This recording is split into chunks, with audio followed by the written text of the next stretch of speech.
Muy bien, en estos momentos vamos a dar inicio a nuestro ciclo de conferencias del periodo 2022. Para ello damos el pase al doctor José Goicoechea. Adelante, por favor. Gracias, gracias, Juanita.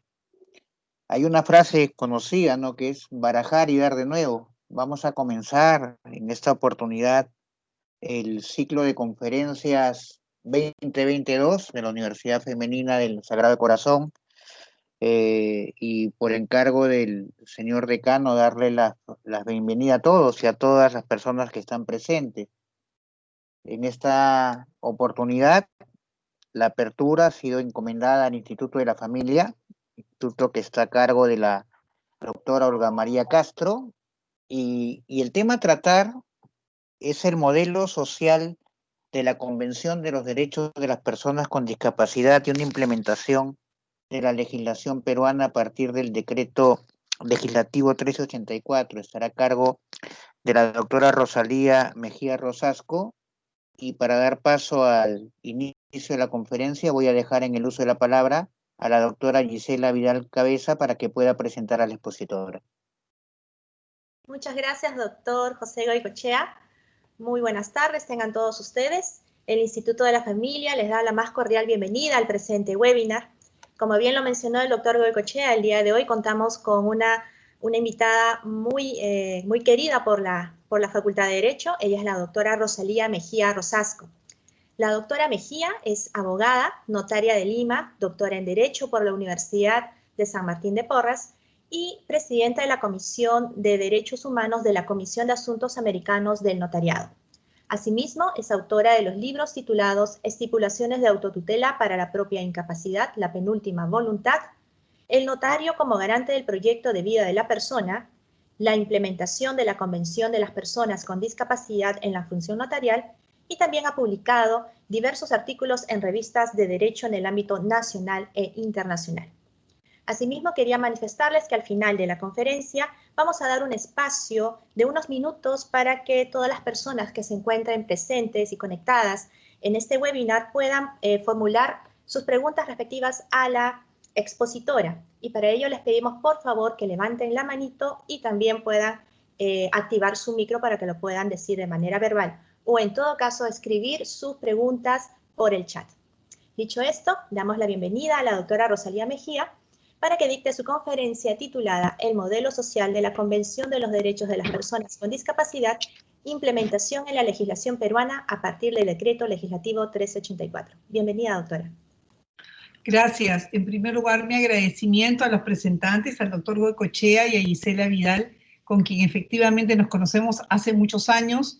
Yo he tenido el privilegio de seguir un curso que me llevó a lo que hace 22 años vengo desarrollando. Yo seguí un curso de preparación en la Universidad Femenina para el ingreso al notariado. Realmente postulé una sola vez y creo que accedí a la función notarial en una buena parte gracias a la formación maravillosa que recibí en las salas de ustedes, que fue mi primer contacto como alumna con la universidad y que he tratado de mantenerlo, y agradezco mucho al decano, especialmente, que además sé que hoy día está de cumpleaños, así que le mando un abrazo especial y le agradezco mucho por la invitación y por la confianza depositada en mi persona. En el ejercicio voy a subir las diapositivas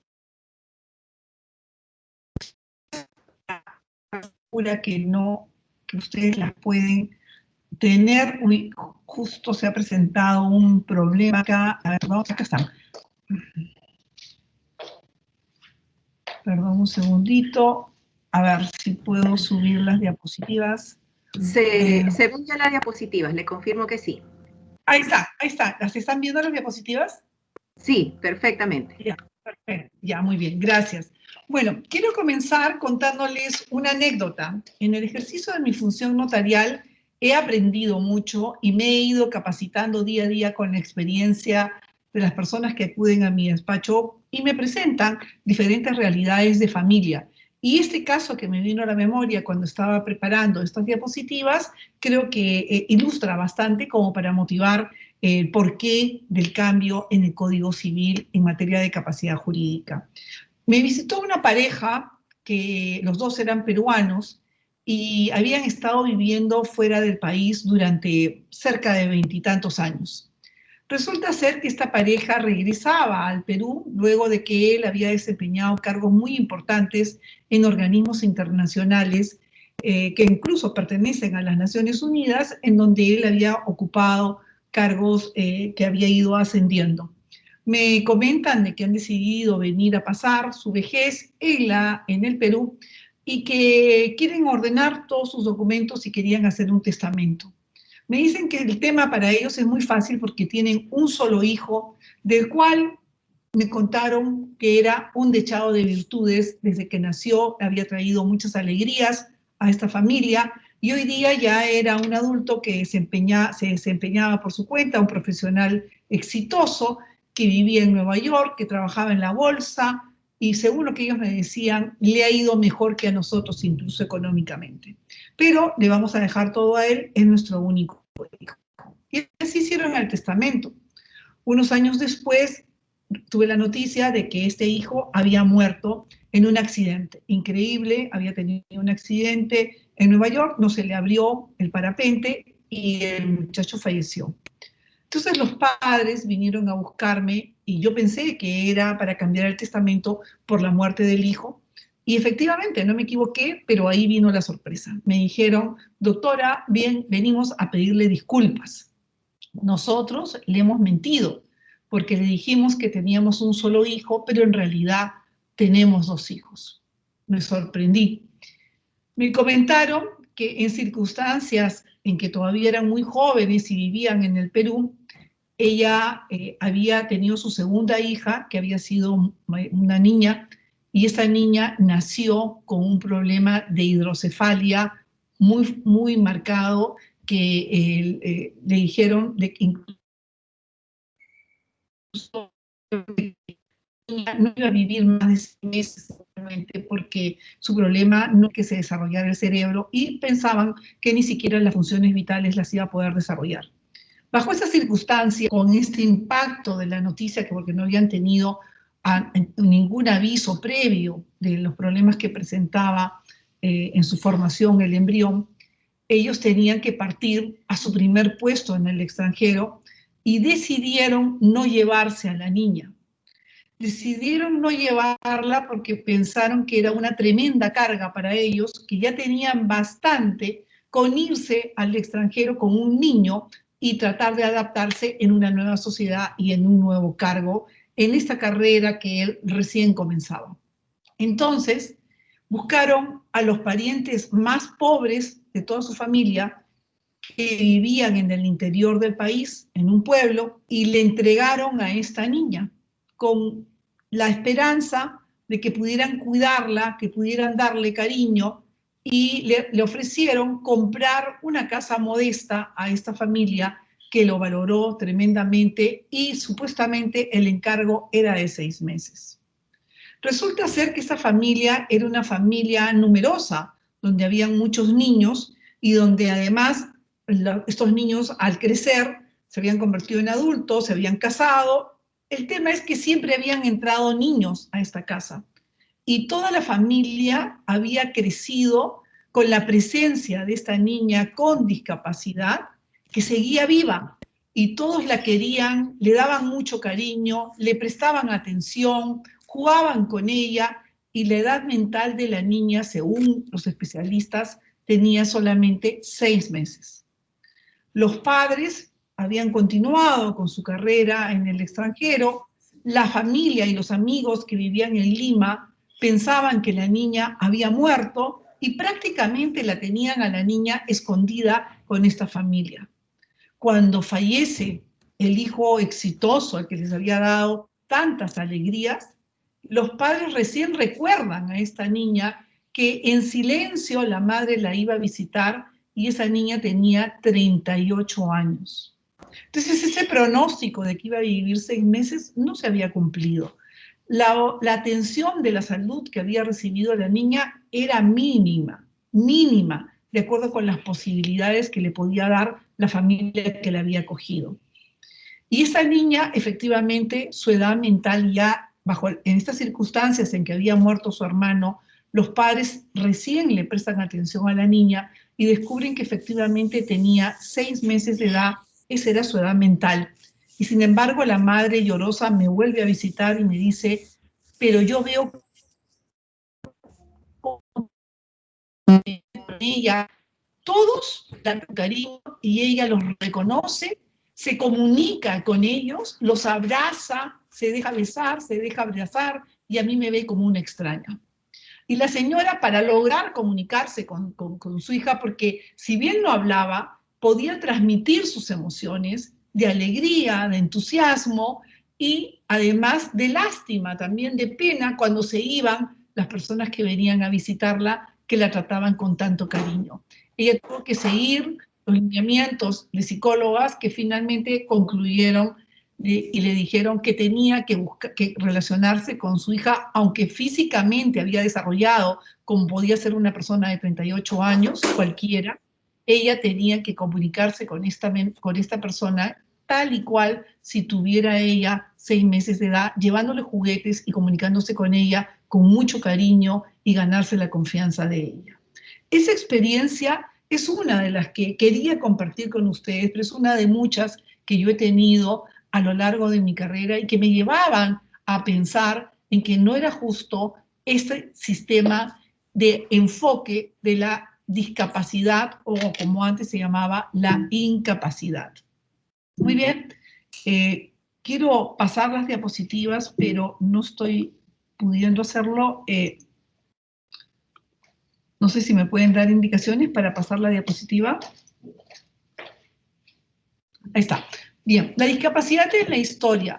El enfoque que se ha tenido con respecto a la discapacidad ha marcado la actitud de las personas, ha marcado los derechos, ha marcado el tratamiento de los estados respecto a la persona con discapacidad.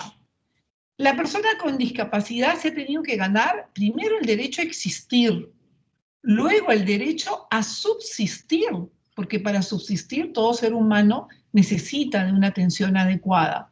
Y luego el derecho a tener una vida digna, con igualdad de oportunidades en todos los aspectos de su vida. A lo largo de la historia, Agustina Palacios, que estuvo presente en la redacción de la Convención de los Derechos de las Personas con Discapacidad y que creo yo es la autora que mejor explica los diferentes modelos de enfoque de la discapacidad, ella distingue 3 modelos. El primer modelo es el de la prescindencia, y el de la prescindencia, a su vez, tiene 2 submodelos, porque la persona con discapacidad siempre ha existido. Desde la época de la Edad Media y antes ya tenemos noticias de personas con discapacidad.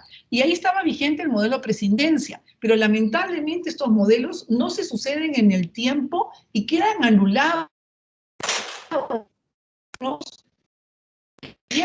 porque se mantienen algunos vestigios, porque resulta difícil ir avanzando en los diferentes enfoques acerca de la capacidad en general. El submodelo del modelo de prescindencia es el eugenésico, que era ese en el que conocemos en la historia que abandonaban a los menores al lado del río cuando nacían con alguna deformación que resultaba obvia, o dejaban en abandono a las personas que tenían una discapacidad o terminaban convertidos en mendigos, porque había esta mentalidad de pensar de que la persona solo en la medida que sea útil resulta tener derecho a participar en toda la vida de la sociedad. O sea, si es útil, la tenemos, si no es útil, la descartamos. Este modelo eugenésico que termina la vida de las personas con discapacidad por abandono, también existe en el caso del embrión. Hoy día ya todos reconocemos que la persona existe en el momento mismo en que ocurre la fecundación.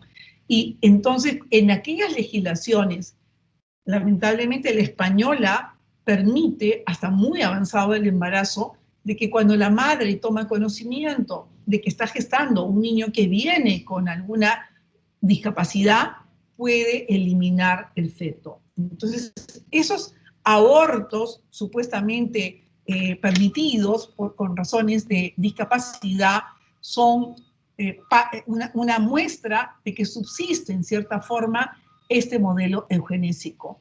Entonces, el submodelo de marginación dentro del modelo de presidencia es aquel en donde permite que exista, le permite la vida a la persona con discapacidad, pero sin embargo la margina, no le da la oportunidad de desarrollarse dentro de la sociedad y se utiliza, por ejemplo, con motivo de mendicidad o se utiliza con motivo de mofa o burla en los espectáculos circenses o se le margina haciéndolo vivir fuera de la sociedad, fuera de la familia. Este ejemplo que les he contado, que es de hace unos 6 o 7 años, es un ejemplo de marginación. O sea, la propia familia decidió dar por muerta a la hija que habían tenido por razones de discapacidad, porque se consideraba que era una vergüenza para la familia tener un familiar con discapacidad. El segundo modelo, que nace después de la Segunda Guerra Mundial, es el modelo médico rehabilitador. Este modelo médico rehabilitador dice, no, lo que hay que entender es que la persona con discapacidad tiene un problema que los médicos pueden definir, pueden determinar, y además ahí entramos a la presencia también de los psiquiatras, la presencia de los psicólogos, ¿no? En algo, los sociólogos, y acá le vamos a dar en este modelo el protagonismo a los profesionales de la salud. Y ellos nos van a decir hasta dónde alcanza la capacidad de una persona. Y van a crear una serie de números, de calificaciones para la persona con discapacidad, y nosotros tenemos si llega hasta 0.70, hasta 0.20, y así tenemos que se mantienen, como manteníamos en el Código de 1984, términos tan despectivos para un ser humano como eran retardado mental, y además el discernimiento, ¿no? Entonces el discernimiento, si nosotros buscamos en la Biblia, la palabra discernimiento la encontramos, pero la encontramos cuando Jesús tenía 7 años, cuando él dice que ya tiene discernimiento. Entonces nosotros consideramos que el discernimiento es parte de la condición humana, pero en ningún caso es un elemento que sirva para clasificar a los seres humanos según esta famosa palabra discernimiento, que no quiere decir otra cosa que capacidad de distinguir entre una cosa y otra, ¿no? Yo siempre pongo el ejemplo en clase de un colador.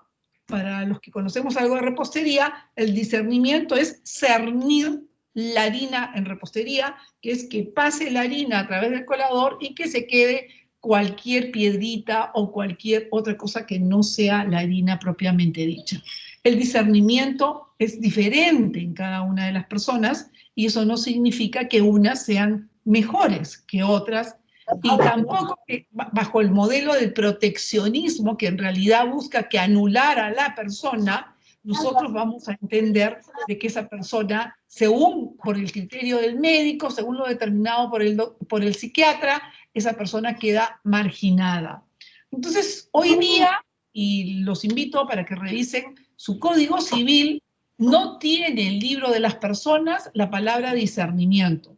Se han eliminado del libro primero del Código Civil una serie de palabras que antes no conocíamos y nos han introducido nuevos conceptos como son apoyos, guardias, nos han ampliado el término de manifestación de voluntad, y eso es lo que resulta pertinente que todos nosotros aprendamos. Entonces, el tercer modelo, que es el modelo que trae la Convención de los Derechos de las Personas con Discapacidad, es el modelo social.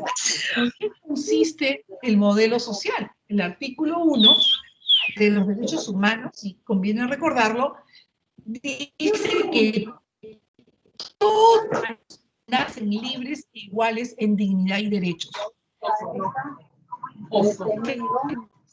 Evidentemente que somos diferentes en muchos aspectos, somos diferentes los unos de los otros, pero somos iguales y libres en dignidad y derechos. O sea, no es que no veamos la discapacidad de la persona, no es que no la vamos a atender, pero lo que sí vamos a recordar es esta igualdad en cuanto a la dignidad y a los derechos que son exactamente idénticos para cada uno de los seres humanos.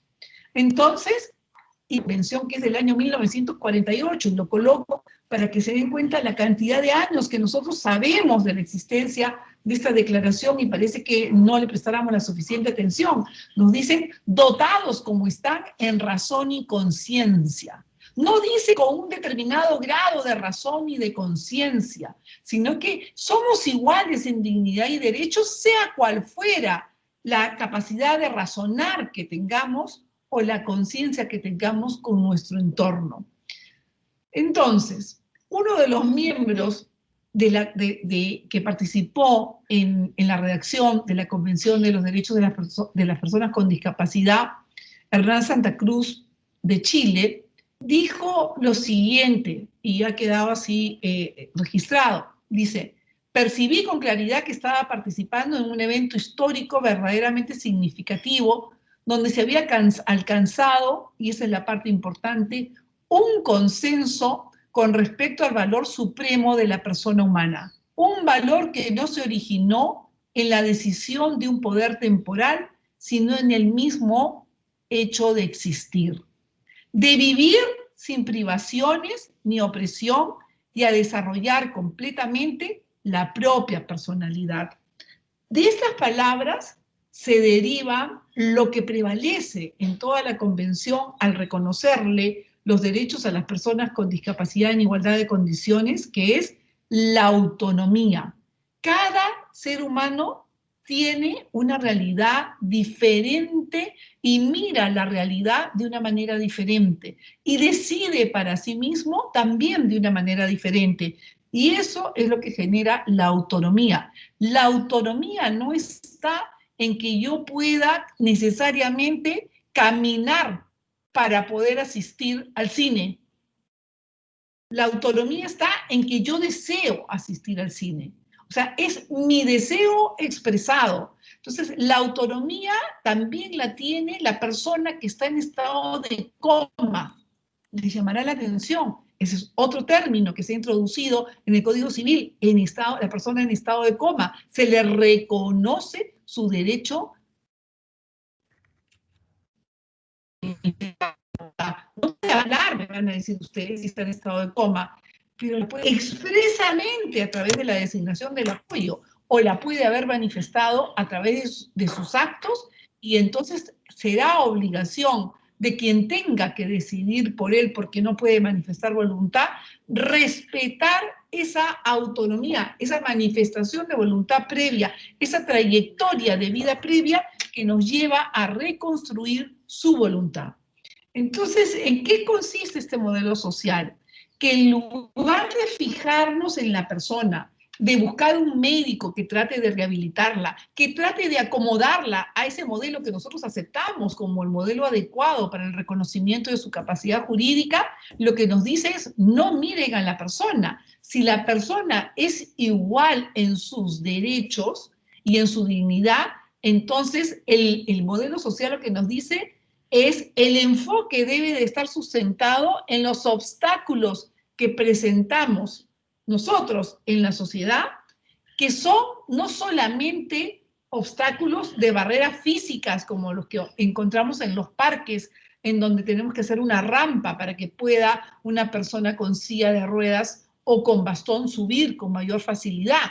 No, los modelos también están en la actitud que tenemos todos de mirar a las personas con discapacidad, aceptarlos como iguales a nosotros y reconocerles todos sus derechos.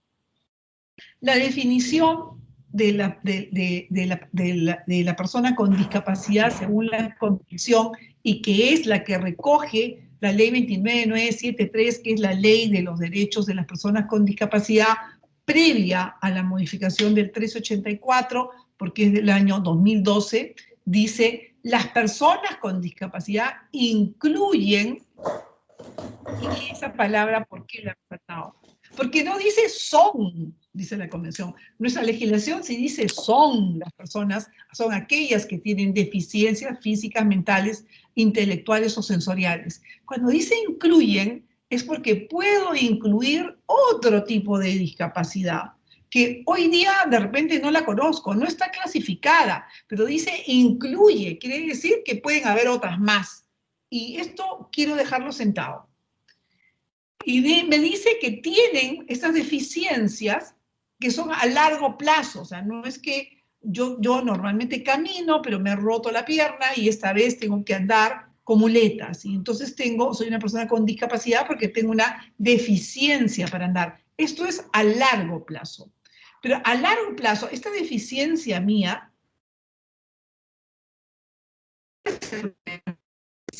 el problema está que noten que me encuentro con barreras que no me permiten integrar y que no me permiten una participación plena y efectiva en igualdad de condiciones a las demás personas. Entonces, acá está la definición de la persona con discapacidad de la ley 29973, que me dice es aquella, no me dice que incluye a aquella que tiene, sino es aquella. O sea, lo ha reducido a estas personas. Cada legislador puede interpretar y aplicarlo, pero en lo demás contiene exactamente la misma definición y me habla claramente de barreras actitudinales y del entorno. Entonces, el modelo se fija directamente no en las deficiencias, sino en las barreras. Ahora, la capacidad jurídica, ¿cuál es el cambio que trae este modelo social respecto de la capacidad jurídica? Que como me ha incluido también dentro de la definición de discapacidad a las deficiencias mentales o cognitivas, entonces tengo que separar. No es lo mismo la capacidad jurídica que la capacidad mental, como todos hemos venido creyendo, como todos hemos sido formados por muy jóvenes que sean el público que me está escuchando. No es lo mismo capacidad mental. Por eso es que se ha eliminado el certificado médico como un requisito para saber si una persona tiene capacidad jurídica o no. O sea, yo ya no puedo exigir el certificado de un psiquiatra. Lo que yo puedo exigir solamente es una evaluación de si la persona manifiesta voluntad de acuerdo con todo ese cambio que ha habido en el artículo 141, que me ha ampliado a muchísimas formas en donde la persona puede exteriorizar cuál es su elección de vida, su elección frente a cualquier situación. Así, por ejemplo, esa figura que todos conocemos de la película La teoría del todo, de este famoso científico Stephen Hawking, que él había logrado comunicarse, fue perdiendo poco a poco por una enfermedad degenerativa cada una de sus funciones y fue adquiriendo más deficiencias, pero él con el movimiento de una ceja lograba exteriorizar fórmulas matemáticas maravillosas que pertenecen al mundo científico. Entonces, esa forma de comunicarse, ese famoso dueño de un casino que nosotros tuvimos hace años, que se comunicaba con el movimiento de un dedo y llevaba el teclado y salían las palabras en la computadora, todos esos casos hoy día están claramente definidos en el artículo 141 como diferentes formas de manifestar voluntad. Entonces ya no es el discernimiento, ya no es el certificado médico, es la manifestación. Esa manifestación de voluntad, por si acaso, sigue siendo de manera autónoma y tengo que tener una comunicación con el entorno, porque también hay discapacidad psicosocial y en la discapacidad psicosocial, si yo no tengo comunicación con el entorno, entonces la manifestación de mi voluntad se va a encontrar viciada como siempre lo ha estado. Las principales modificaciones en el Código Civil que recogen ese nuevo concepto de la discapacidad es que toda persona tiene capacidad para el goce y ejercicio de sus derechos, como hemos mencionado, lo señala la Convención.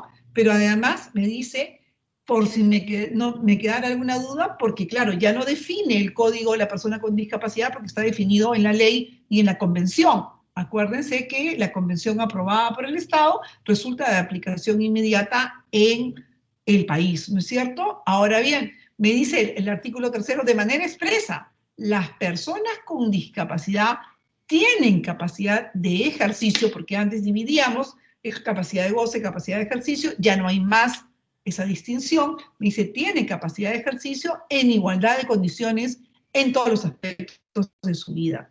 Pero ustedes me dirán, ¿cómo puede manifestar la voluntad? Entonces, ¿qué me dice? Se crea la figura del apoyo. ¿Dónde comienza a aparecer el apoyo? En el artículo 42 del Código Civil. ¿Y qué dice? Toda persona tiene capacidad de ejercicio. Ya estamos entrando a la capacidad jurídica. Esto incluye a todas las personas con discapacidad en igualdad de condiciones con las demás y en todos los aspectos de... Pero acá ya introduce la nueva forma de poder manifestar mi voluntad. ¿Qué dice? Independientemente de si usan o requieren de ajustes razonables o apoyos para la manifestación de voluntad. A pesar de que recién lo estamos mencionando, quiero aclarar estas palabras. Ajustes razonables son adecuados a cada persona en particular y se diferencian de lo que es accesibilidad, porque accesibilidad está relacionado al poder alcanzar algo, a poder alcanzar a transitar por la calle libremente porque no encuentro impedimento para acceder ni a la vereda, ni a la pista, ni para cruzar de un lado para el otro. O sea, la accesibilidad está básicamente sustentada, pensada, definida como el entorno físico. Por ejemplo, si hay un notario que está en el 4º piso sin ascensor, no tiene condiciones de accesibilidad para una persona con discapacidad motora. Si lo mismo pasaría con una universidad que exige que el alumno de 3er ciclo suba al piso 6º sin ascensor. Entonces, no tiene condiciones de accesibilidad.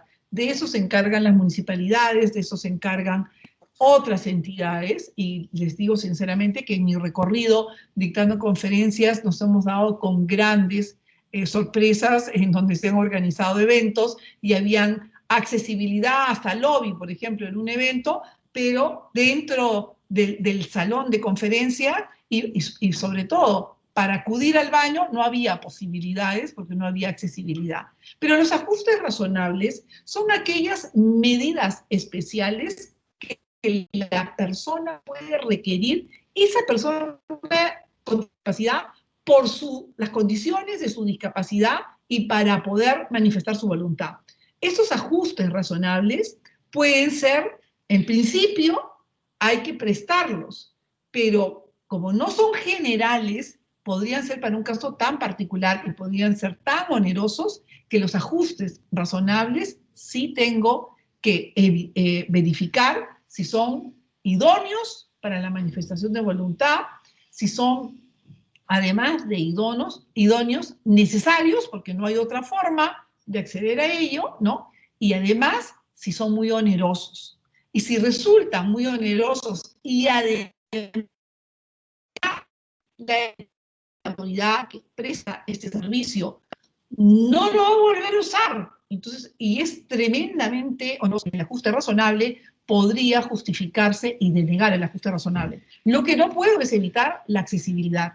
Entonces, por ejemplo, si yo soy un notario en el 4º piso sin ascensor, tendré que adecuar en el 1er piso de mi oficina un lugar adecuado para recibir a la persona con discapacidad y por lo menos hacerle una rampa desde la calle para que acceda a un mini lugar, aunque sea, pero que yo ahí pueda prestarle los servicios que esta persona necesita, y así todas las entidades del Estado y todas las entidades, y especialmente las entidades privadas que prestan servicios públicos, como es el caso de las notarías, como es el caso de los hospitales, por ejemplo, ¿no? El reconocimiento de la capacidad jurídica, eso ya lo he leído, que tienen las entidades privadas que prestan servicios públicos. Esa es una denominación nueva que la introduce el Decreto Supremo 016. Fíjense, nosotros estábamos acostumbrados a que diga autoridades públicas, autoridades privadas. Ha eliminado la palabra autoridad por entidades públicas y entidades privadas, en igualdad de condiciones. Muy bien, ¿cuál es la realidad en la que llega este cambio del 384?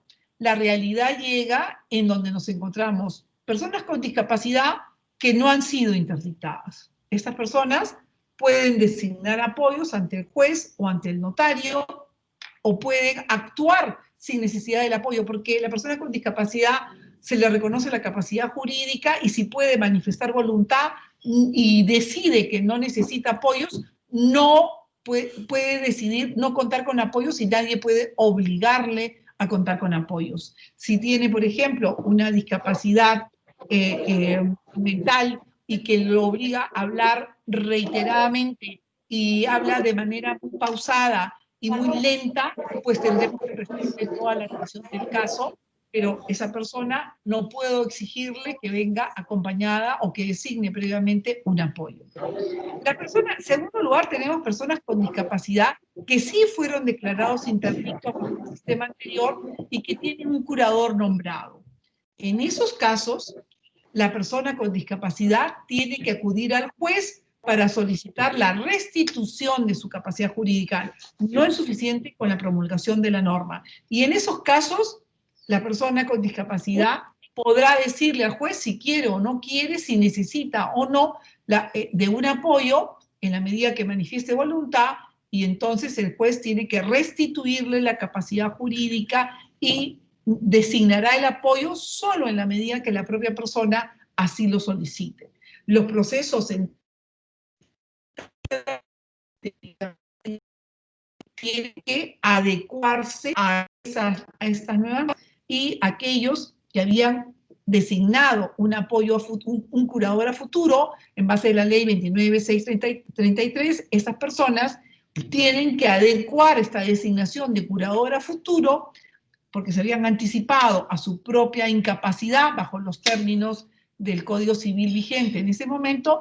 Esa designación de curador a futuro ha quedado sin efecto y van a tener que, en todo caso, designar un apoyo a futuro, que es algo que está permitido por la norma. Bueno, como el tiempo es nuestro enemigo, les dejo todos los procesos, todas las normas. Hay un reglamento especial, que es este reglamento de transición al sistema de apoyos en observancia al modelo social de discapacidad, que promulgó en el año 2019, o sea, a los pocos meses que se dio el 384, que establece todos los lineamientos para los procesos de restitución de capacidad jurídica y transformación de los procesos en trámites a aquellos de apoyos y salvaguardias, ¿no? Los procesos que tenían declarado ya a un curador y declarar a la persona interdicta, cómo se tienen que adecuar, ¿no? Y los nuevos procesos de reconocimiento. En el Poder Judicial se llaman procesos de reconocimiento de apoyos y salvaguardias cuando la persona decide acudir al Poder Judicial para su nombramiento, ¿no? Muy bien. Estas son las obligaciones del juez. En segunda instancia, también cuando estaba el proceso de consulta, en segunda instancia tenía que regresar. Muy bien, entonces veamos ahora los cambios que han ocurrido con respecto al notario. El artículo 2 de la Ley del Notariado, Decreto Legislativo 1049, establece que el notario formaliza la voluntad de los otorgantes. Entonces, lo que yo tengo que tener la certeza es que la persona que acude a solicitar la formalización de un acto o contrato pueda manifestar su voluntad. Esa voluntad que yo voy a formalizar tiene que exteriorizarla. Por eso es que ahora la noción, por eso les decía, el 140 dice plena capacidad de ejercicio tiene toda persona, la manifestación de voluntad. ¿Qué es el acto jurídico? Es la manifestación de voluntad. ¿Y cuál ha sido la elección del legislador? Ha dividido entonces a las personas entre aquellas personas que manifiestan voluntad y las que no manifiestan voluntad. Las que no manifiestan voluntad no es que les negamos su capacidad jurídica, no es que les negamos su igualdad frente a los derechos y frente a la dignidad, sino que tendrán, y solo para ratificar lo lejos que es el modelo anterior médico rehabilitador, ahora el juez con ese equipo multidisciplinario no le va a pedir que le midan su capacidad mental. Lo único que le va a pedir es si manifiesta o no manifiesta voluntad para ratificar, si puede hacer todos los medios necesarios para obtener que exteriorice su voluntad interna. Si no logra hacer eso, entonces va a medir el nivel de su autonomía. ¿Para qué? Para establecerle las funciones al apoyo y nombrar, porque el apoyo, ¿qué cosa es? Es una persona que cumple servicios de asistencia a favor de una persona con discapacidad. Entonces, tendrá que investigar el juez la trayectoria de vida de la persona, tendrá que entrevistar a las personas cercanas a la persona con discapacidad y tendrá que ver cuál era su estilo de vida para tratar de mantenerlo y además establecer las salvaguardias. Me adelanto, ¿qué son las salvaguardias? No son personas. Yo puedo establecer salvaguardias porque lo que me dice tanto la Convención como el 384 y el reglamento es que las salvaguardias son medidas. ¿Medidas para qué? Para evitar que el apoyo sustituya la voluntad de la persona a la que le presta asistencia por la voluntad de la propia persona que ha sido designada como apoyo. Así, por ejemplo, a mí me puede parecer, si yo soy el apoyo de una persona con discapacidad, de que la casa donde vive es muy grande y que no hay necesidad de que viva en esa casa.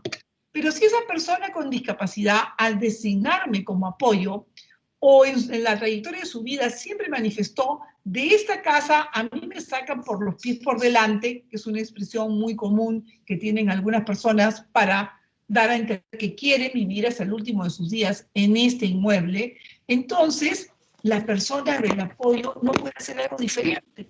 Si le parece que no debería de vender en este orden los bienes inmuebles, pero la persona que designó el apoyo así lo estableció, entonces no le queda al apoyo otra cosa que cumplir con la voluntad de la persona a la que está asistiendo.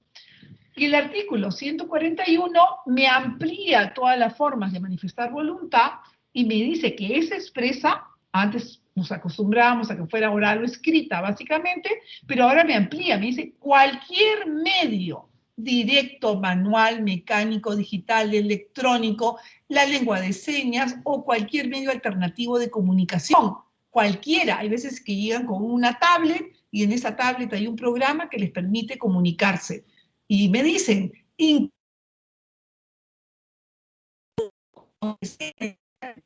ajustables o que tengas la presencia de los apoyos. Entonces, como les dije, se divide a la persona que puede manifestar voluntad con la que no puede manifestar voluntad, y me lo define además el decreto supremo 016, el reglamento, me dice, persona con discapacidad que puede manifestar voluntad es la que establece comunicación e interacción con el entorno y manifiesta expresamente, de acuerdo con el 141, comprender los alcances y los efectos. Entonces, no es que cualquier persona puede venir, sino que para proteger a la persona no es que ha quedado desprotegida una persona con una discapacidad mental que no le permita entender ni comunicarse con el entorno y el notario esté obligado a celebrar un acto de compraventa, por ejemplo, no. Tengo que ceñirme a esta definición de lo que significa manifestar voluntad. Y si yo hago todos los esfuerzos para lograr, hago ajustes razonables, hago todos los intentos para lograr establecer una comunicación y la persona no manifiesta voluntad, entonces en ese caso puedo abstenerme y será el juez quien tiene que designar, tiene que investigar cuál era la voluntad presunta de esta persona, cuál era la trayectoria de vida y decidir lo que resulte pertinente. Los ajustes razonables son adecuados a cada persona, como les he mencionado, y las salvaguardias son medidas para evitar el abuso de la persona que ejerce en la función del apoyo, a diferencia de la que ejercía la función de curador, que quedaba prácticamente olvidado, ya nadie se preocupaba, el curador hacía y deshacía según su propio entendimiento, además. En cambio ahora, estas facultades de estas salvaguardias, ¿qué es lo que me ha dicho la ley? Mínimo, y es la única obligatoria, es señalar un plazo. Y ni siquiera me ha dicho cuál es ese plazo. Puedo señalar el plazo que a mí me parezca. Y otras medidas, el reglamento también se ha preocupado de ponernos ejemplos que resultan ejemplos mínimos de diligencia de quien cumple con un encargo, ¿no? Como puede ser, por ejemplo, distribuir los ingresos de la persona con discapacidad a la que le presta asistencia y decidir cuáles son los gastos que va a incurrir y llevar una contabilidad mínima en donde pueda rendirle cuentas a quien lo decida. Ahora, sin embargo, podría definitivamente al designar el apoyo decir, como yo tengo todos mis hijos que viven en el extranjero y estoy nombrando a mi sobrina querida para que ella sea mi apoyo y maneje todos mis ingresos y yo tengo varias rentas, entonces le voy a pedir a ella que continúe con los servicios de estos contadores y además le voy a pedir que le presente un informe a mis hijos en el extranjero por internet de cuáles han sido mis gastos. Eso, así de simple, es la designación de las salvaguardias. Los ajustes razonables también ya me he detenido en explicárselos.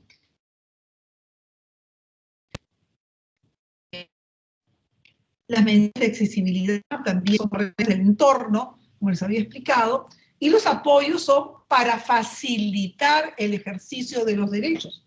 Así lo define el artículo 659b, y el 659a me dice que cualquier persona mayor de edad, no necesita ser un adulto mayor, puede designar apoyos si considera que los necesita. Ahora, estos apoyos, y la parte importante es señalar, perdón, quiero definir previamente la persona de confianza. Podría ser que una persona con discapacidad tenga que realizar un solo acto en su vida frente a un notario o frente a un juez, un solo acto en donde se le va a exigir la capacidad jurídica. Entonces no vale la pena que designe a un apoyo que tiene un ánimo de permanencia en el tiempo, ¿no? Que lo designe y que además lo revoque, porque además puede hacerlo también en el momento que desee. Pero puede acudir una persona con discapacidad, puede acudir con una persona de confianza.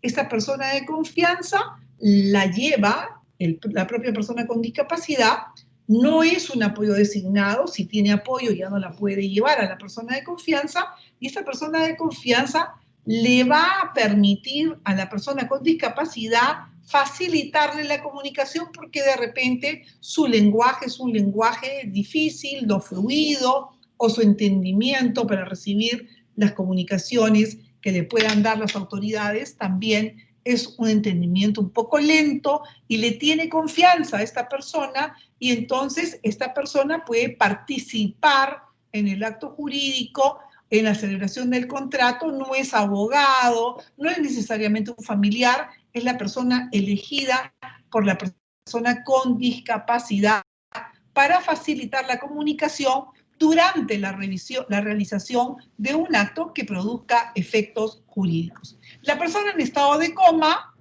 mantiene al apoyo que fue designado previamente. La persona que decide designar un apoyo a futuro en previsión de su propia discapacidad tiene que señalar expresamente cuál es el momento en el que ese apoyo a futuro va a comenzar a ejercer sus funciones y la persona designada de esta manera tendrá que demostrar de qué ha ocurrido esa circunstancia. Por ejemplo, yo podría establecer, si yo sufro de Alzheimer y tengo un certificado médico que así lo determina, entonces designo como apoyo a tal persona. Pero el otro día, en el ejercicio de mi función, tuve el caso de una psicóloga, ¿no? Que ella, soltera, decidió designar apoyo a futuro. Ella tiene 62 años y sin embargo eligió que cumplió los 70 años sus apoyos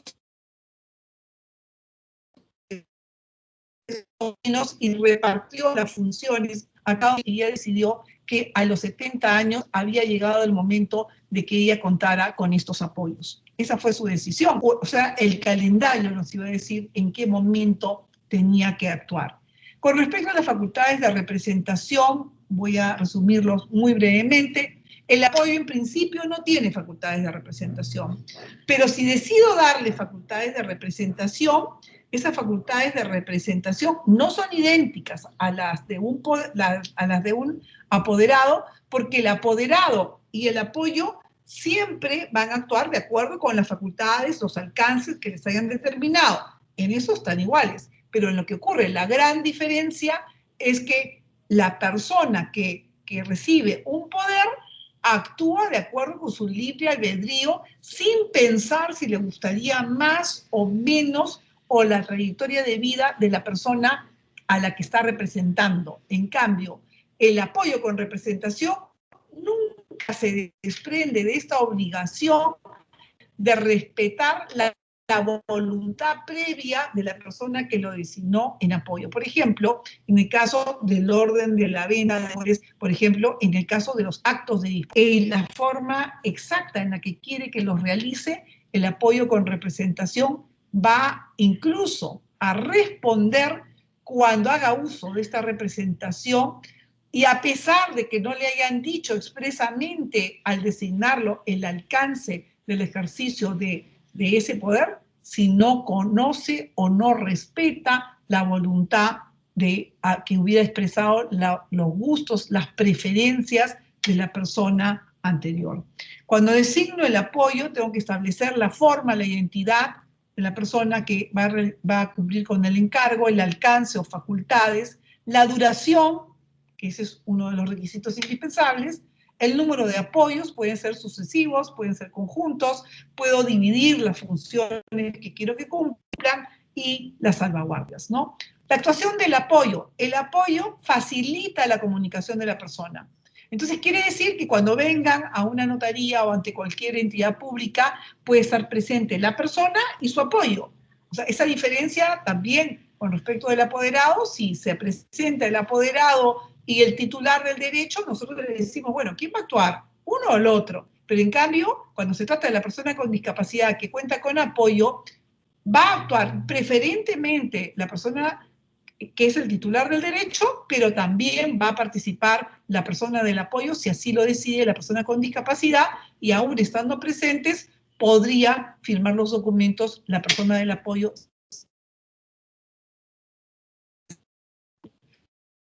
Nosotros tenemos que facilita la comprensión de los actos que tengan sus consecuencias, orienta más, no la realización de los actos que tengan efectos jurídicos. El apoyo, aún teniendo representación, si la persona con discapacidad puede manifestar voluntad y está presente, tiene que hacerlo. Y acá está lo que les decía, cuáles son las medidas obligatorias que tienen que cumplir las salvaguardias. Es, primero, que actúe conforme al mandato encomendado, igual que el apoderado, pero segundo, que respete los derechos, la voluntad y las preferencias de la persona que cuenta con apoyo. Hay que evitar la influencia indebida y el conflicto de intereses. El plazo de revisión de los apoyos es un plazo que puede establecerlo libremente, pero que es la salvaguardia mínima que se tiene que establecer. Estas salvaguardias serán proporcionales y adecuados a la realidad de la persona con discapacidad. Por eso es que la única obligatoria es el plazo de revisión de las salvaguardias. Algunas medidas de salvaguardias, como les decía, son, que están dichas en la norma, rendición de cuentas, auditorías, prohibición de enajenar bienes o establecer un orden. Si ya no puedo trabajar, primero vendan mi oficina porque ya no la voy a necesitar, pero de mi casa que sea la última que se venda, o vendan mi casa de playa si ya no puedo asistir a ella, ¿no? Y luego una supervisión periódica, puedo establecerlo. Todo esto es facultativo. En cada caso se verá exactamente cuáles son las necesidades. Les agradezco mucho por su atención. Quedo atenta a sus preguntas. Muchas gracias. Muchísimas gracias, doctora Rosalía Mejía, y seguidamente las personas que desean formularle alguna pregunta a nuestra expositora, por favor sírvanse a hacerlo levantando la mano, prendiendo el micrófono o en todo caso escribiendo sus preguntas a través del chat.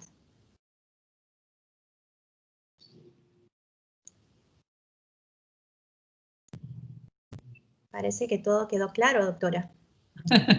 Me alegro. De todas maneras, ahí les dejo mi correo y quedo a su disposición para cualquier pregunta, cualquier aclaración. Muchas gracias, Gisela. Ha sido un gusto hablar. Lo mismo, doctor Goicoechea, de verdad me siento muy cómoda en el Instituto de Familia de la Universidad Femenina, con la que tengo un cariño muy especial y un lugar preferencial en mi corazón. Gracias. Gracias, doctora. Y seguidamente vamos a dar pase a la doctora Olga María Castro, presidenta del Instituto de la Familia, para las palabras también de agradecimiento. Bueno, Bonnie o Rosalía, en realidad la conozco desde la universidad, me uno una amistad muy linda y solo queda agradecerte muchísimo. Este es un tema que tú manejas, de la cual eres autora también de la parte normativa. Y bueno, con la lucidez y claridad que siempre tuviste desde que te conozco en la época de estudios universitarios, ¿qué te puedo decir? Te agradezco muchísimo, tú siempre eres bienvenida al Instituto de la Familia, tus aportes siempre han sido muy buenos y de mucha claridad. En este tema especial, la claridad es importantísima, hay mucha confusión y creo que a partir de hoy nuestras alumnas y quienes hayan gentilmente acompañado, los profesionales, las personas de maestría que nos hayan acompañado en esta reunión, tendrán más claras las distinciones entre apoyo, salvaguardas, accesibilidad y todos estos temas que quizás no han sido, digamos, no son de conocimiento todavía público, ¿no? Y de un gran aporte para el tema del reconocimiento de las personas con discapacidad y su capacidad legal, ¿no? Y de ejercicio, de goce de sus derechos. Muchísimas gracias y te tenemos presente siempre para los eventos. Muchas gracias. Gracias a ti, Olguita. Un gusto compartir con ustedes. Gracias. Hasta la próxima, entonces. Chao. Muchísimas gracias. Y ahora también vamos a invitar al doctor Julio César, el doctor Goicoechea, al doctor José Goicoechea, para que nos dé unas palabras también. Nos va a invitar a unas próximas conferencias. Adelante, doctor. Gracias, Gisela, por lo de Julio César, pero de emperador no tengo nada. Nada. Un gran, como se dice, yo cuando llevaba Derecho Romano le decía al profesor en la maestría que por Roma pasé, pero de visita nomás. Bueno, un gran abrazo a todas las chicas del Instituto de Familia, felicitaciones a la doctora por tan brillante exposición y invitarlos, porque esto continúa. La próxima semana va a ser ya la intervención del Benjamín de los Círculos, el Círculo de Derecho Comercial que ha separado esa fecha con un tema por confirmar. Esperamos encontrarlas en esta misma aula el próximo jueves, Dios mediante, a la misma hora. Muchas gracias a la expositora, doctora, muy claros sus conceptos. Muchas gracias, doctora Olguita, qué bueno verla recuperada. Sí, y un fuerte abrazo a todas. Voy a cortar la señal, que Dios me las bendiga. Gracias. Muchas gracias, doctor Goicoechea. Un gusto. Ok, hasta luego. Hasta luego. El placer ha sido mío, doctora Rosalía. Hasta luego. Gracias, mucho gusto.